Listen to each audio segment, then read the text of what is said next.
Alrighty. Okay, Got it. so this is the new edition of Press and Port Out in 40 minutes and under due to Zoom's restrictions, but I'm super pumped to chat with you today. Yeah, me too. Thanks for having me. Yeah, so just kind of give everyone the details of how you developed HA and when that started, and then we'll kind of pop into how you and I kind of like met online and just kind of where you're at now because it's just so wild. Thank you. Yeah. It's hard to really pinpoint when I got HA because I had 11 years of IUDs. Mm, Um, yeah. But I mean, I could tell you in those years since I was 17, I started CrossFit.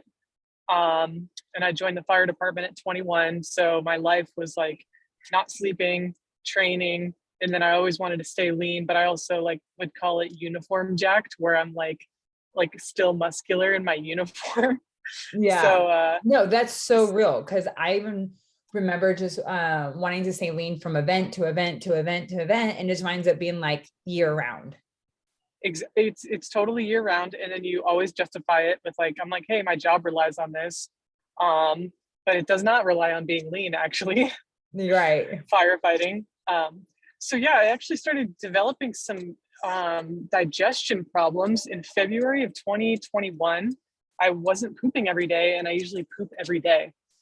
And I spent way too much money on doctors getting colonoscopies, like seeing what was wrong. And then finally, I was like, I honestly feel like I'm so lean that my body's holding on to this, like whatever it needs to dispose of.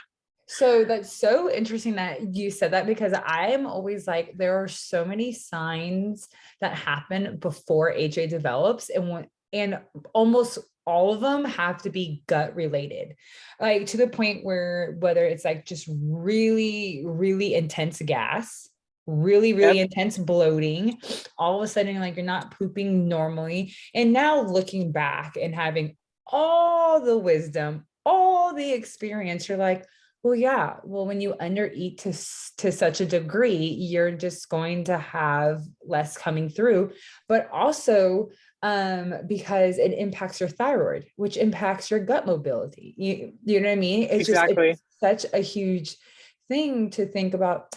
Well, let me go run all these tests, all these different Hmm. things, and really it's my thyroid because I've been under eating. Exactly. And doctors were like, yeah, I mean, colon cancer is an option. Like, and I was like, are you kidding me? And then I was like, do you think I'm too lean? And I'm 6'1", and then so like that's the only information I'll share. Like the doctor's like, no, I wish I looked like you. You're so athletic. And Mhm. they're like, yeah, and you're not even that lean. And I'm like, excuse like, me. Excuse me. yeah, Yes, I. I know. I know you guys, I know we don't talk about percentages, but my percentage was not a healthy percentage. No, Like, we actually really talk about it because honestly, had someone not mentioned calories, I think it probably was Danny, the first person, maybe. That's probably why. mhm, That's obviously why like we're working together. But had someone not said how much they were actually eating, I would have continued to excuse my behavior. Like I eat enough. yeah.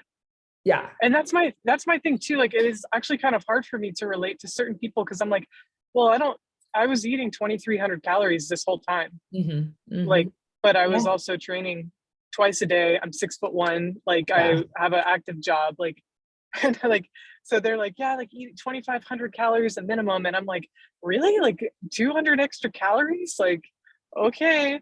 No, yeah, absolutely. And I know actually plenty of women who they're not as tall, so that also makes sense, right? You know, to be Yeah. tall, carry that much muscle, to be that lean, that you would require so many more calories. But I know a lot of women who are those absolute fast metabolisms, fast, as I put in air quotes, their caloric intake, they can put down some food. And so to develop HA at such a high caloric value, whenever like Yep. you look up literature and it's like I excused myself for years because I was like, I'm not eating 600, I'm not eating 1,000, I'm not eating 1,200. Like that's Yeah. crazy talk. And so until someone was like, no, I developed it at 1,800. No, I don't even know if it was that, but I found a study and it was HA and normal functioning women, like weight wise, and like the calorie intake was like 1,800 to like 23 plus or minus like 200 calories. And I'm like, oh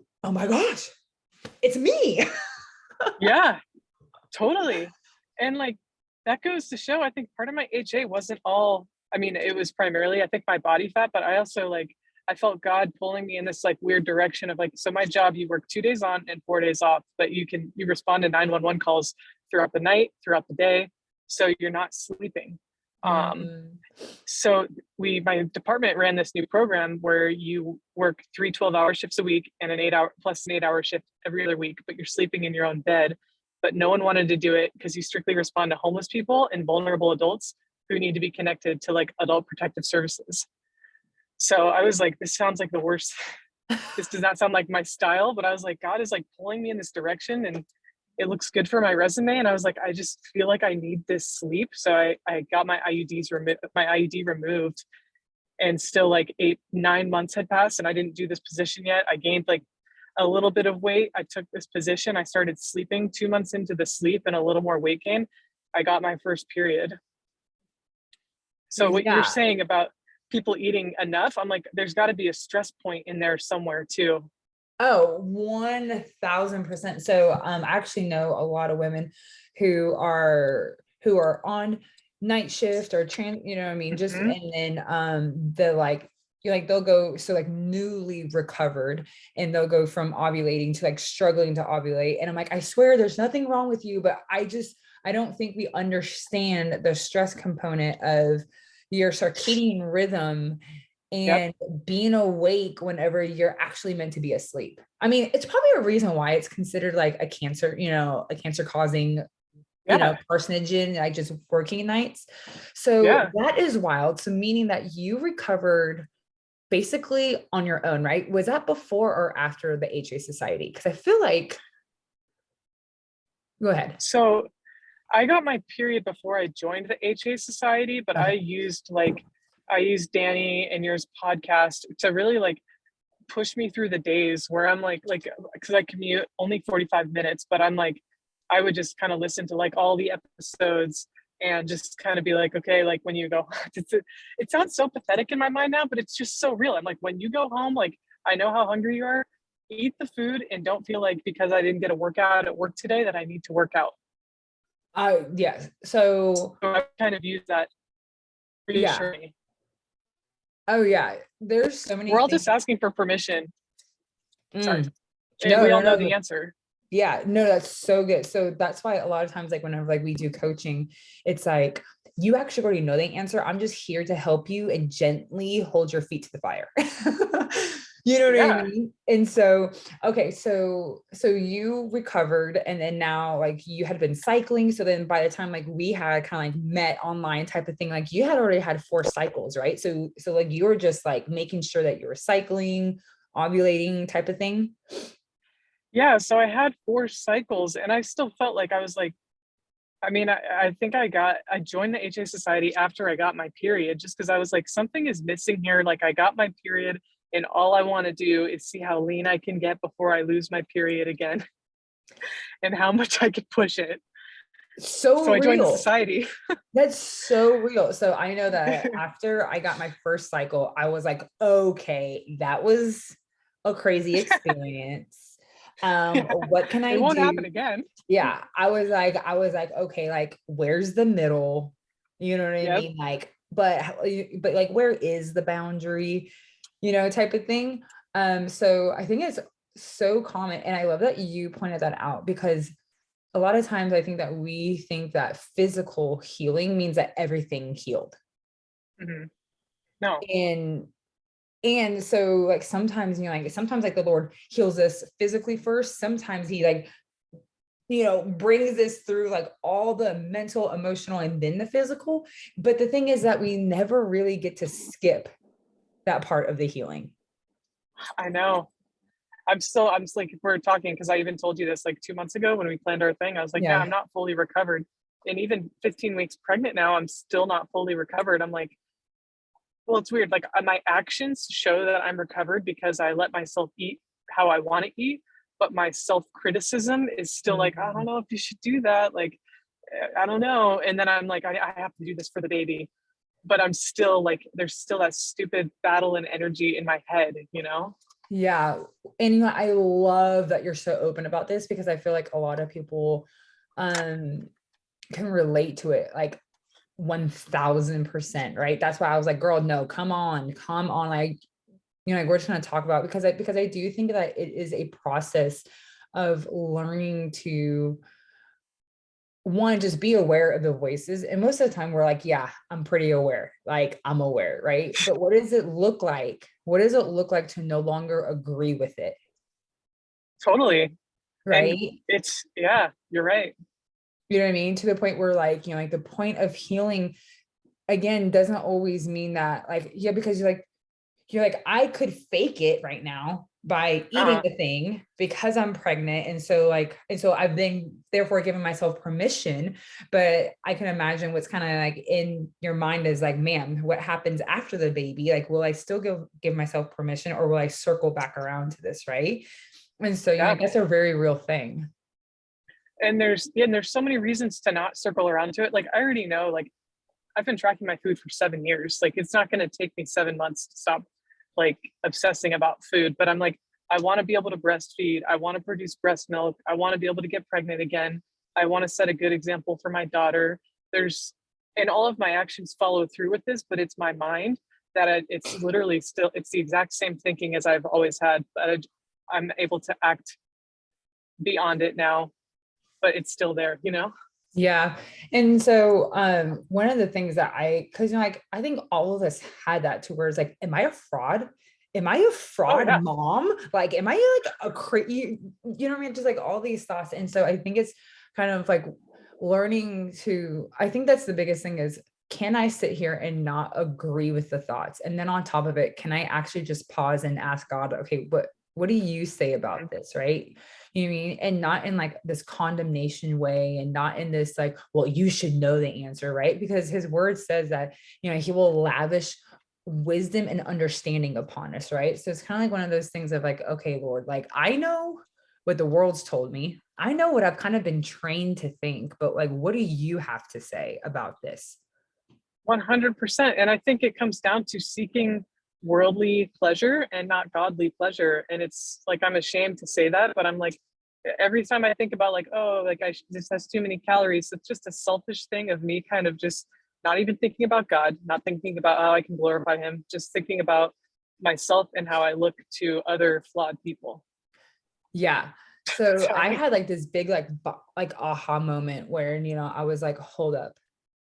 What if like I was supposed to use my body to reveal God's glory rather than my mhm. body being the glory, right? Yes, And I was like, oh my gosh, like, yes, oh, just because I was like, man, because I can say to a degree, and kind of like you were saying, oh, I don't want to eat this because it has too many calories. Like that has absolutely nothing. That is nothing but I just want my body to be the glory. I want it to be the main attraction. I want it to be what makes me special. I want it to be what sets me apart. And so I do think that just like recognizing that we're like able to be like, oh, okay, hold on. I think this is actually more than just like my body. Like this has become my identity, right? And then exactly. now it's constantly striving to have your identity completely independent of God and literally man-made. Exactly. Like that's exactly it. And it's the worldly pleasures that have nothing to do with like the heavenly pleasures that we're going to be reaping the rewards of for eternity. Like this is the amount of thought that I personally have put into food is like in my body. I'm like on my deathbed and in heaven, it's going to be like probably add up to like a year or two of just a waste of time. Yeah, yeah. It's so interesting that like it literally is like an act of worship, right? And like, Yeah, to it where like, is. yeah, because it's literally taking our time, energy, emotion, mental emotion, our heart, all these things. So where I'm like, I didn't like, I don't think anyone starts down this road meaning for it to be this. Like nobody is Totally. like, and at the end, I want to be serving the idol of my body. And I, Mhm. you know what I mean? Like nobody starts down the road that way, but so you and I met and kind of side tangent. Um, you went to the doctors and had a crazy kind of interaction. Yeah, so I went to like a couple doctors and they're like, hey, your FSH is low. So that means that you're not going to be able to have babies unless you freeze whatever eggs you have now. And then we do IVF in the future. And like multiple doctors said that. And I was like, that's like a really big deal. But all these doctors, I have like friends that have frozen their eggs too. So I was like, okay, well, it looks like they're just like going around freezing eggs. So I was like, oh, let me bring it to people who have maybe had the same experience. So then I posted my blood work and you reached out to me and you were like, hey, this looks good. And I was like, yeah, I thought it looked good too, because I was in like the luteal phase where those numbers are usually low. Even doctors Yeah. to this day, yeah, Yeah. I got I pregnant and they're remember like, being yeah, like, wait. This is the luteal phase, right? So why are they shocked that the FSH is not super high? and how are people like me and you, not that we're uneducated women, but like they do this as a profession. And how are we like, dude, look at it, literally says luteal phase next to it, and the numbers are normal. And these are the same doctors that are like, oh, well, you should be on birth control to like at least start your cycle up. Yeah, I have always, I mean, like, so like obviously like the more and more work like we do, the more and more wild stories like we hear to where you're like, Mm-hmm. no, that's not, you know what I mean? Yeah, But the crazy thing is that you're actually not the first person who's been told to rush and I'm freeze sure their eggs. And I'm like, everyone is doing it. and I'm like, what? Like, what is going on? Is there like a promotion? Is there a sale? Is there like a discount? Like what's going on that it's being, and not to like mock anybody who's gone down that road, but I think about Totally. multiple times that how like I went to the IVF specialist simply because I just wanted to make sure I knew what I was saying no to. And I didn't know about HA then. I only knew that birth control did not solve anything, and like I had just gotten on that bandwagon and had my eyes open, and so that was pretty much all I could take at that time. But I went to Yep. an IVF specialist and they're like, yeah, he literally took my paperwork, was like, yep, you have HA. So, and I didn't know what that meant then, right? And he's like, so basically we're going to put you on birth control. It's the same thing as natural hormones. I'm like, oh, no, it's Oh not. my gosh. And then he was like, and then as soon as you want to have kids, we'll just start you on the hormones. But first, go make your appointment to check your tubes. And I'm like, well, can I say no after I get my tubes checked? I was like, technically, that sounds like a good thing to do, right? To go get my tubes checked. Like, I guess that's important. And then so I went into the next room, and I think I remember asking, like, is it painful? She goes, slightly. I'm like, okay, hold up. I don't think I need unnecessary tube checking and going through a painful procedure. Like, plus he just recommended that I go back on birth control and he called it the same thing. So I'm already feeling kind of sketch. And Yep. had it not been for that, I would have walked down that same road. Exactly. And it's scare tactics. They scare so many people into IVF. Like I know people whose jobs pay for them to freeze their eggs for, and it's like 100% covered. Like That is what so is society interesting. doing? Yeah, and they're doing it. They're 29 years old, and they're like, yeah. I mean, it's like with everything going on, like I know people are struggling. I'm just gonna freeze all my eggs now while I'm young. I mean, not to get on the conspiracy train, but that just sounds really weird. I don't understand it. I don't know enough about freezing your eggs and like to be like, oh yeah, well if you do it at 28, it's like doing this versus 34, or I don't even know. I But mean, I it's just know that I think you have to pay rent every year. oh You know what I that mean? would Like, and IVF is expensive. yeah. So, I mean, so that whole, I mean, so that was wild. So that's how you and I met, that I was like, I would hold off on freezing eggs. And I always feel Totally. crazy, like, talking to women like that, where I'm like, and not to go against what the doctor is saying. And I'm sure, Yeah. and I know he's been to medical school for this, but I would really probably, I think like I wind up saying I would definitely retest in like the follicular phase before we actually freeze eggs if this is a real concern or thing. You know? Seriously, it was Yeah. insanity. Yeah, so I Okay. was happy So you reached out. Yeah.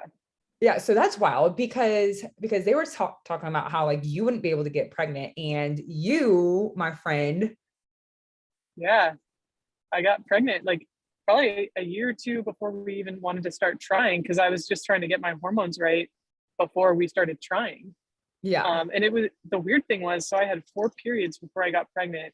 I had complete, so this goes out to anyone that thinks they can't get pregnant who just had HA. And by the way, I remember listening to episodes and hearing about your oopsie, and I'm like, must be nice. I don't even want to listen to her anymore because I'm gonna struggle.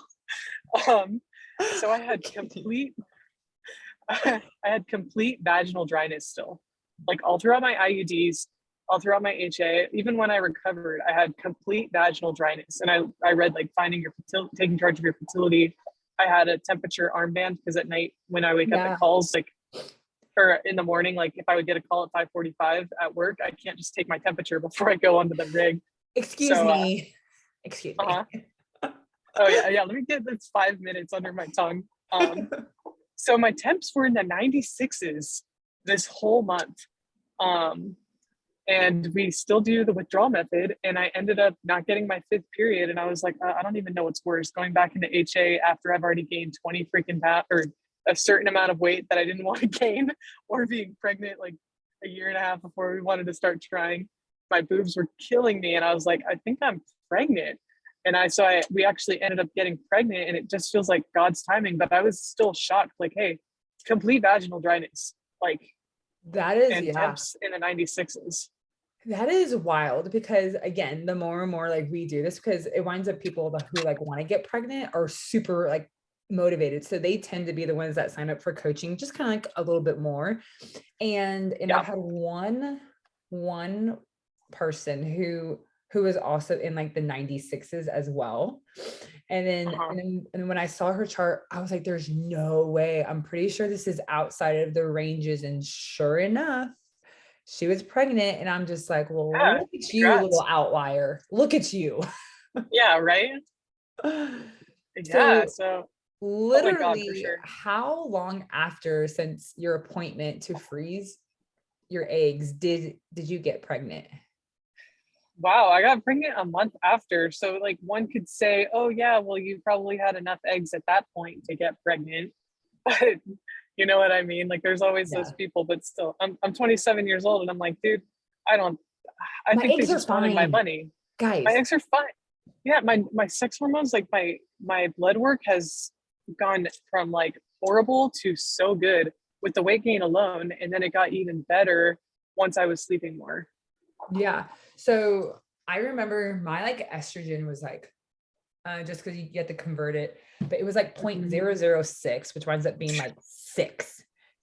Yeah. And estrogen winds up having to be like around like 120 to just hit the follicular phase, 170 to hit the luteal phase. And I didn't know that then. All I knew was that like my hormones were so dead that they literally were like, you have ovarian failure. I was like, Oh my gosh. yes, they told me that I had ovarian failure. And I was like, so like menopause? They're like, yes. I was like, huh, at 29? Like, Wow. I was like, um, but long story short, I mean, after like my 5 years of limbo and insanity, um, literally it took a month for me to get my estrogen to where it needed to be to ovulate. It took 4 weeks. Granted, it took definitely 20 pounds Yeah. plus, you know what I mean? And nobody really likes to hear that, but with No. being Yeah. like weight restored, my hormones came back, once like, and so it's just really, I always love seeing people's HA labs just so that people have a point of being like, look, hers were like basically rocks, like her ovaries were rocks and they came back to life. You know what I mean? Seriously. Yeah. So I kind of want to dive in to some of the questions that I had sent over to you. I'm gonna try to find them. Um, obviously I should have pulled this up, you know what I mean? But clearly No, we're no, kind it's of all good. having a casual conversation as you are driving. I am looking up questions. There we go. I have the questions screenshotted too. I could find them as well. Okay, perfect. Got it. Okay. So this is something that I like to ask everybody because it tends to be different, but it tends not to be different. And I think that's Totally. amazing. Is what was the hardest part of the HA like recovery? The hardest part was like the mental part for me, because I mean, it's just so easy. Like if you think about it, you can either you like rest and you eat more, but mentally, it's just my ego was totally holding me back. Oh, you're the first one to say that, and that hits me so hard. Yes, that the ego, 100%. Can you talk a little bit more about that? Like, like what did that look like for you? So for me, having it be, I just don't know what else it would be other than ego or insecurity. And I feel like insecurity stems from like an ego. So it's like, why do I want to look good? Like I blame it on my job performance, but I'm way beyond that at that point. It's so that I can like look impressive to other people. Oh my gosh, it's so real. So at the time, I was a nutrition coach, and it was my 1000% my ego because I wanted to feel validated in that space. Yes. And I was like, okay, obviously, thankfully, I was a part of a very successful company. So like it wasn't like success that was stroking my ego, it was my body composition. Yep. And so it's so dangerous to feel validation through your body, you know what I mean? But Oh even yeah. on this, yeah, I mean that's a whole rabbit hole for a bazillion days. But I also think even on a spiritual level, to feel validation not in the fact that you are a daughter of the king, but because of your body, it's literally like worshiping creation instead of the creator, Exactly. which 100%. is, yeah, which is no different than people who worship the moon. Yeah. But yeah, if all sin is created equal, and it's like the further I was so far away from God, like my actions just showed it. Like I wouldn't Mhm. say that, and I didn't think that, but now in my head, I'm like the thoughts consuming my ego. And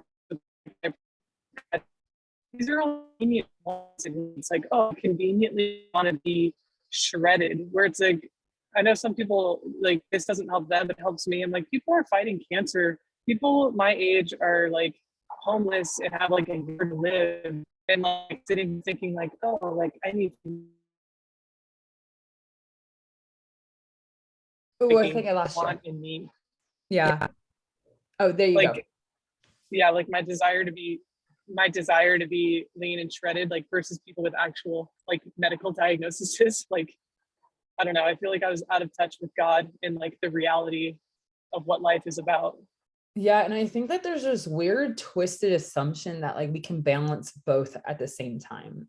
You know what I mean? Mm-hmm. Where it's like you can't serve two masters. Like you can't. Like, like it's just not something that like and the twisted part is that we think we can, right? Mm-hmm. Oh, that's so good. So kind of like looking back, like what do you think is the area where like you've grown spiritually? You know what I mean? Or Yeah, or that the Lord is like, we're working on this now. totally. I think just listening to God and kind of just trusting Him and just sitting with the uncomfortable. Like in retrospect, I know that He was telling me to take this new position that I didn't want, and like I felt a pull to that, even though it was like the thing I wanted least. And now in retrospect, because I would always hear people being like, yeah, God was pulling me in this direction. And I'm like, I don't know if I've ever felt God pull me in a direction, but I was able to like let go of my ego throughout the process of trying to recover. And I let go of it enough to hear him pull me in a different direction. So I feel like the on a spiritual aspect, like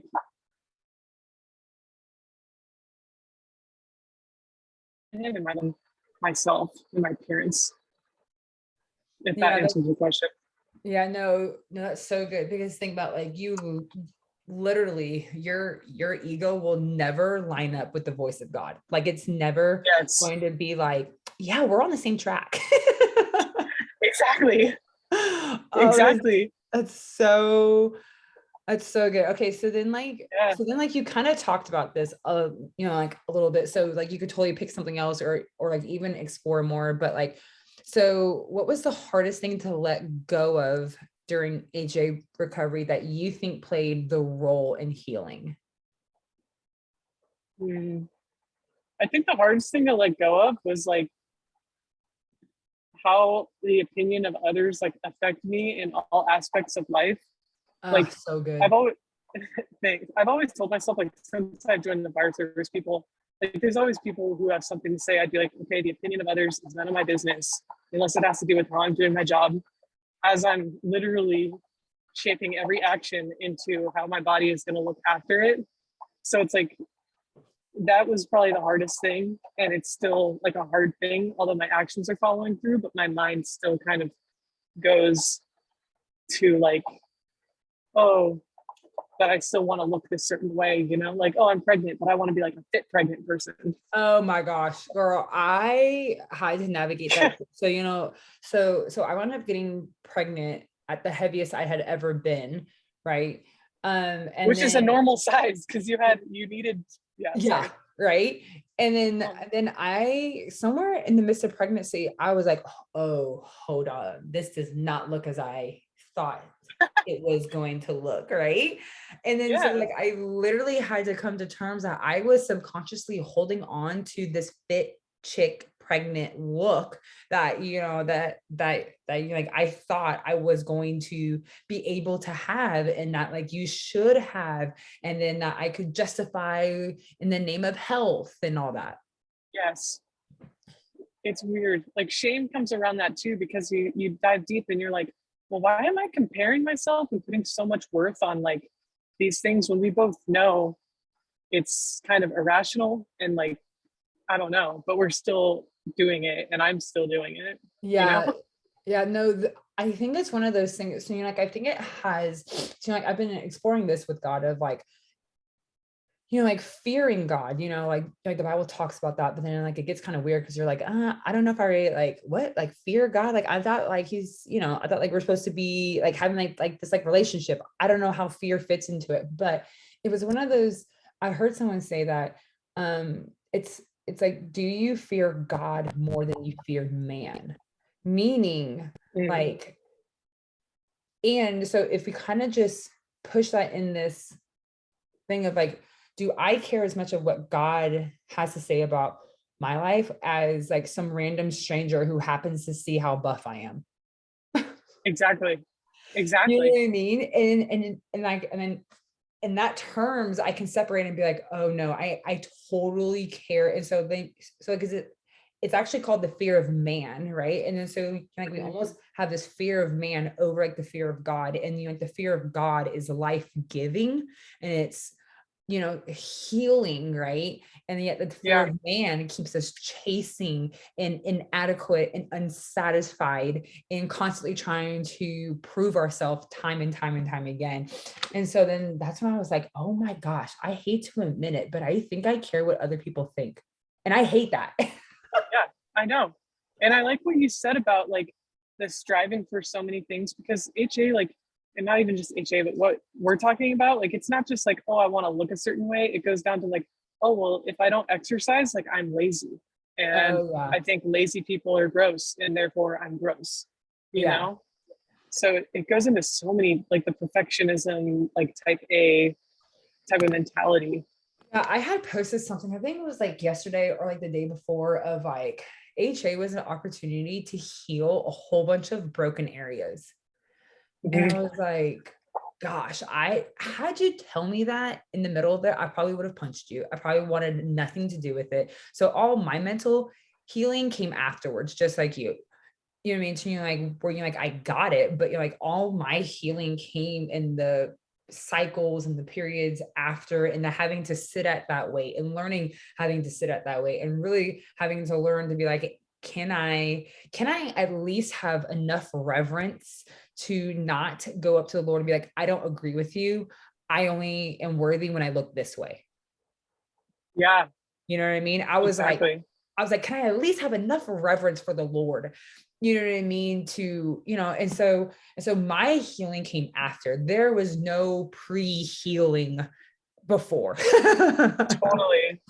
Totally. I remember praying on the way to work. Like I was doing like these gnarly stairs before I would go to work, and then I would work out at work. And I remember praying in between the stairs because I knew what I was doing. I would be like, Lord, I pray that you will help me stop trying to fix an unbroken body. Like I just pray that you will help me stop trying to change your creation into something it's not meant to be at the detriment of my own health and my hormones. And I still did it for months, but then I finally like weaned off the stairs. It's a long process, but Yeah. yeah, I had to pray like verbally in the car. Otherwise I'd like get sidetracked in my mind. Oh, totally. I mean, I still have like moments. So, like I call this like the deep well of my life because the Lord is still revealing things. And I'm like, oh my gosh, like, yeah, like you're right. Mm-hmm. You're right, Lord. But like I can say that now, as I'm healed, as I've learned to sit at a higher body weight, as I've learned, to allow my worth and validation be rooted in Him. Um, but like that doesn't mean that there's not always a pull, but Oh yeah. like I think that's where it's like the Holy Spirit empowers us then to acknowledge the pull and realize you're a rabbit hole that ends in nothing. Oh yeah. You know what I mean? Like, like I've actually been down that rabbit hole and what you promised me wasn't there. Totally. And it'll never be there. Yeah. And So I would think too, I'm like, yeah, oh, go ahead. like a weird thing to think about for me too is like, hey, we're all dying and our like flesh and bones are gonna rot in this earth. Like, so why am I ruining like my 20s and my 30s, like trying to change it at like literally the detriment of my mental and physical health? You know, I like think, no one's gonna remember. yeah, I think that's also like a sign of like healing is when like we can look back and be like, wow, some reason that doesn't make any sense. I really don't understand how. And I think a lot of women feel this way. Like, I'm smart, I'm educated, I'm this, and this. Like, how did I get caught up in this? Mm-hmm. Society, toxic health and fitness culture. Yeah, But then right. we're all adults and we're allowing ourselves to do that. So it's like we have to take responsibility too. Oh, totally. And I think that goes back to what am I agreeing with? Right. And because think Mm-hmm. about, I don't think those thoughts are, I mean, not saying that it doesn't. So like someone that I love, she's like, you're being discipled by something. You don't get to like opt out of it. So Yes. either you're being intentional about it Mm-hmm. or you're going to be discipled by something that you actually have no idea of. And I was like, oh, that's such a good idea. Like it's such a good thing because it's like, yeah, what am I agreeing with? And, Exactly. and then just like the power of agreement, because the power of agreement is what got me here. So like we actually can't sit here and say that there's nothing to it. Totally. Exactly. Yep. And it's like there's always tests out there too. It's like which tests are we passing and failing? Like I don't want to take up an opportunity that God's sending me just because I'm too consumed with something else. And that's why I took the position because I finally was making that growth and I could hear God talking to me. But prior to that, I was like, I would hear you talk about like being called upon by God, and I'm like, I don't know. Like, what does that even sound like? And I'm like, Totally. I'm just gonna go to the gym and try to figure it out while I burn calories. Oh, well, I have loved chatting with you. I Yeah, think you too. Zoom is going to kick us off. You will not Okay. like, we're going to have to bring you back because this is too good. Too good. Thanks, girl. Thanks for All everything that right. you guys do for everyone. Oh, thank you. I'll let Danny know. All Yeah, yeah, both of you guys. right. Bye, babe. Okay, bye.